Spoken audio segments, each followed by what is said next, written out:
Doctor Sudhanshu Trivedi आपको जवाब देना चाह रहे हैं, डॉक्टर सुधांशु त्रिवेदी। और उसके बाद मेरे पास एक फॉलोअप क्वेश्चन है, जो सवाल अभी इन्होंने उठाया कि जितना मार्केट में पैसा अनअकाउंटेड था, अगर वही पैसा वापस आया तो फिर ब्लैक मनी का क्या हुआ। लेकिन पहले जो अभी अखिलेश प्रताप सिंह ने सवाल उठाया, उस पर आपका जवाब।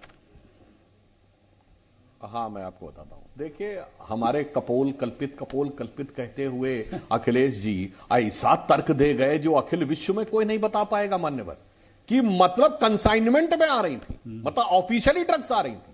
नहीं, इतना बचकाना तर्क खड़े होकर नहीं देना चाहिए कि ड्रग्स किसी देश में ऑफिशियल कंसाइनमेंट से आती हैं।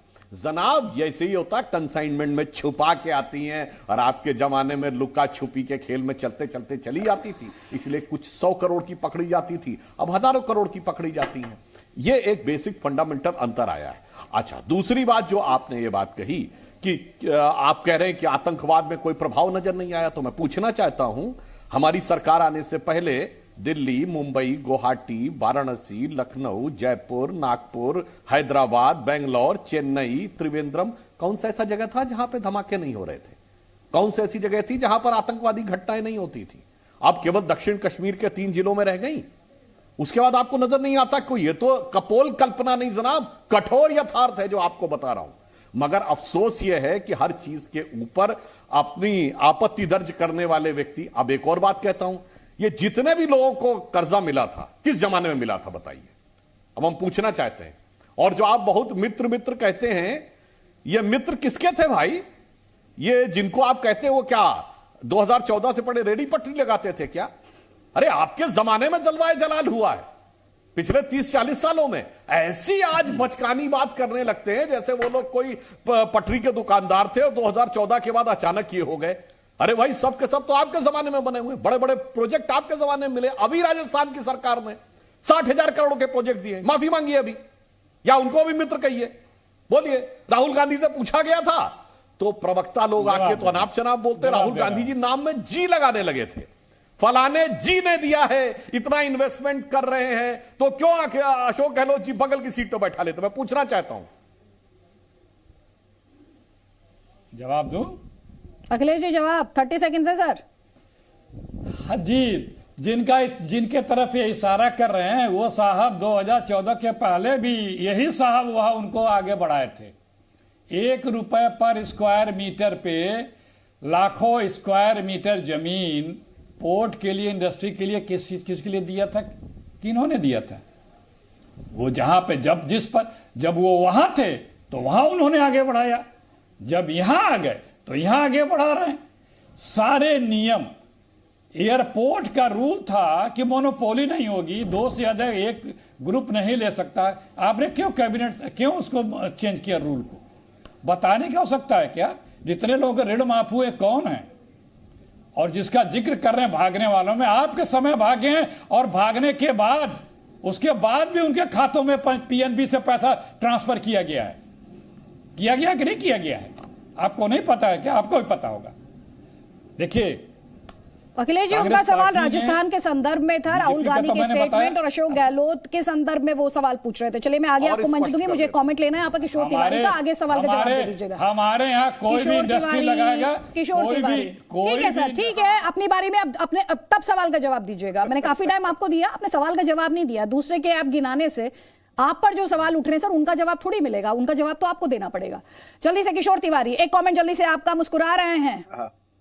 नहीं, मैं देख रहा था सुधांशु त्रिवेदी आजकल इतिहास और दर्शन शास्त्र पे ही बोलते थे। पहली बार मैंने उनको अर्थ संकल्प पे भी बोलने देखा, और नोटबंदी पे भी वो बहुत ज्यादा अभ्यास करके आया ऐसा दिख रहा है। लेकिन उन्होंने पहले ही बोल दिया कि 17 लाख करोड़ की हमारी चलन क्षमता थी, वो 30 लाख करोड़ हो गई। सुधांशु जी, और एक बात आपने बोला, आपके पास ना तो एसएम का डाटा है या फिर स्मॉल स्केल इंडस्ट्री का कोई डाटा है, या ना मीडियम स्केल इंडस्ट्री का डाटा है। मुझे एक बताइए, मैं तुमको बोलता हूं कि जब नोटबंदी लगाई गई तो सुप्रीम कोर्ट ने यही बोला कि एडमिनिस्ट्रेटिव डिसीजन स्टेट का है। वो तो तुमने ले लिया था, लेकिन वो घाई गर्दी में लिया गया। उसमें तुमने जो कोर इशू जब जनता के सामने बताए कि इससे काला पैसा समाप्त हो जाएगा, टेयर फंडिंग खत्म हो जाएगी और देश में ट्रांसपेरेंसी ज्यादा आएगी। लेकिन एक बात मैं सुधांशु जी बोलता हूं कि डिजिटल ट्रांजैक्शन बहुत बड़ा ट्रांसपेरेंसी भी आई, ये मैं कबूल करता हूं, क्योंकि हम तुम्हारे सरकार में थे, लेकिन इंप्लीमेंटेशन के अंदर क्या बिगड़ा कि काला पैसा व्हाइट कर पाए, और जितना पैसा सर्कुलेशन में था उससे ज्यादा पैसा सर्कुलेशन में आया।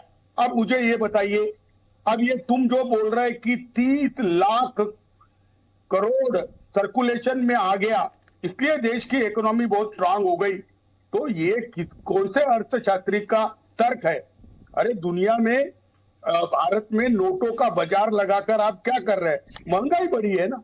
नहीं, लेकिन इनकी दलीलें दो हैं, इनकी दलीलें दो हैं। ये कह रहा है जो कैश जिसे लेकर ऑपोजिशन सवाल उठा रही है, जो नोट्स इन सर्कुलेशन है, वो कह रहे हैं अब ये अकाउंटेड है, ये पता है किसका क्या पैसा है। पहला ये ट्रांसपेरेंसी की बात कर रहे हैं। दूसरा, अभी थोड़ी देर पहले अजय आलोक जी ये कह रहे थे अगर इकोनॉमी बढ़ेगी तो क्या करेंसी नहीं बढ़ेगी, क्या नोट्स नहीं बढ़ेंगे? वो ये सवाल उठा रहे थे। अब आप जवाब लीजिएगा सर। सुधांशु जी का एक मिनट, मैं सुधांशु जी का पोस्टमार्टम ही कर देता हूं।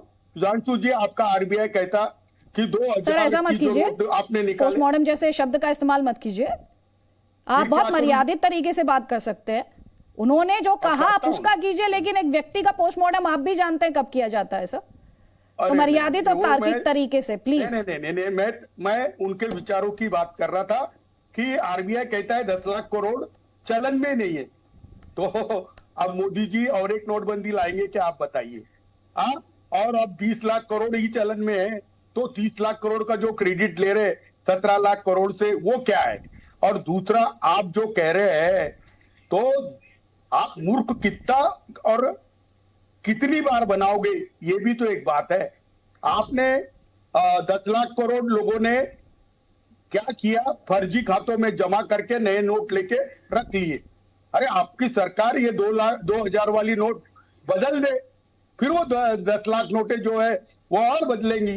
तो आप कितनी बार ये नोटें बदलकर देश में ट्रांसपेरेंसी लाओगे मुझे मालूम नहीं, लेकिन आप इकोनॉमिकली आपके पास ईमानदार बैंकिंग सिस्टम न रहने के वजह से इतना बड़ा डिसीजन करने के बाद भी आप अपने मकसद पे कामयाब नहीं हुए। ठीक है, जवाब लीजिए डॉक्टर सुधांशु त्रिवेदी। इन्होंने दो बातें कही, एक तो इन्होंने बैंकिंग सिस्टम पर सवाल उठाया, और दूसरा इन्होंने कहा कि आपने नहीं, इन्होंने तो खैर जिन शब्दों का इस्तेमाल किया, लेकिन आपने देश को गुमराह किया, भ्रमित किया, और अभी भी कर रहे हैं। देखिए किशोर जी पता नहीं क्या सुन रहे थे, मैंने तो 30 लाख करोड़ बोला नहीं था, या तो आप आपका कान में सुन नहीं पाए, मैंने तो इस शब्द का प्रयोग नहीं किया और आप इसका पोस्टमार्टम करने में रह गए।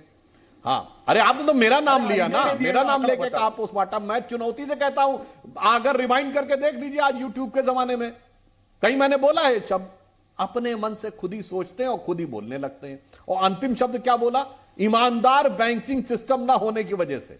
मतलब आपने यह कह दिया कि देश के सारे बैंक और सारे बैंक के कर्मचारी ईमानदार नहीं थे, इसलिए हुआ। आपका यह अंतिम वाक्य है, कोई भी जाके चेक कर सकता है, ईमानदार बैंकिंग सिस्टम न होने की वजह से। और पोस्टमार्टम की तो बात छोड़िए, उस समय जो एडमिनिस्ट्रेटिव डिसीजन हुआ, जो एग्जीक्यूटिव डिसीजन हुआ, आप उसके पार्ट थे या नहीं? बोलिए हाँ या ना।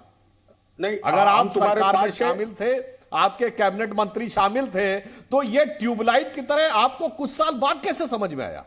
ये बड़ी अजीब बात है। इसीलिए कहते हैं गंभीर आर्थिक मुद्दों के ऊपर भी जब राजनीतिक दल केवल राजनीतिक नजरिए से सोचने लगते हैं, तो मेरे विचार से ये बहुत बड़ी, देखिए आर्थिक पक्ष, सुरक्षा का पक्ष, ऐसे पक्ष हैं जिनके ऊपर राजनीति से परे होना चाहिए। दुनिया के हर बड़े देश में, हर विकसित देश में विपक्षी दलों में इस मुद्दे पर राजनीति नहीं होती है। पर अफसोस की बात, आप उस निर्णय के हिस्से थे और अब अचानक चूंकि परिस्थिति बदल गई 2019 के बाद, तो अब आप उसके खिलाफ बोलने लगे। तो मेरे विचार से विश्वसनीयता का संकट आप जैसे नेताओं की वजह से उत्पन्न होता है। जनता की नजर में जो पॉलिटिशियंस के लिए क्राइसिस ऑफ क्रेडिबिलिटी आती है, अब जनता दल यू ने भी समर्थन किया था, शिवसेना ने भी समर्थन किया था, आज भी ठीक है।